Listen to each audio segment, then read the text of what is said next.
جب انسان دعا کرتا ہے ارے سے بظاہر کوئی جواب سنائی نہیں دیتا، جب وہ نظر نہ آنے والا خدا خاموش محسوس ہوتا ہے تو انسان تک جاتا ہے، مایوس ہوتا ہے اور اپنا ہاتھ گرا دیتا ہے۔ مگر یہ دراصل انسان کے سب سے بڑی غلط فہمی ہے۔ ہم لاشعوری طور پر اللہ کو جدید دور کے کسی ATM مشین یا الادین کے جادوئی چراغ کی طرح سمجھ لیتے ہیں کہ جو مانگا، جس وقت مانگا، جس طریقے سے مانگا اور جس طرح مانگا فوراً آ جانا چاہیے۔ حالانکہ اللہ معاذ اللہ ہمارا کوئی ماتحت اور ملازم نہیں، وہ ہمارا خالق ہے، علیم بھی ہے اور حکیم بھی ہے۔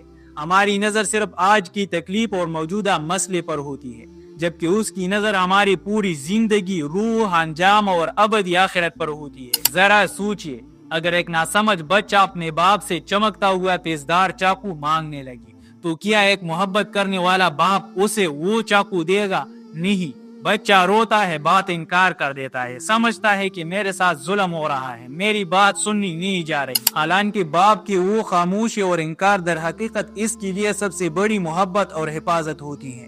اور اکثر ایسا ہوتا ہے کہ ہم دعا میں رو رو کر وہ چیز مانگ رہے ہوتے ہیں جو ہمارے مستقبل کے لیے زہر قاتل ہوتے ہیں، اور اللہ ہمیں نہ دے کر ہمیں ہماری مانگی ہوئی بربادی سے بچا رہا ہوتا ہے۔ اور یہی دعا کی سب سے اعلیٰ قبولیت ہے۔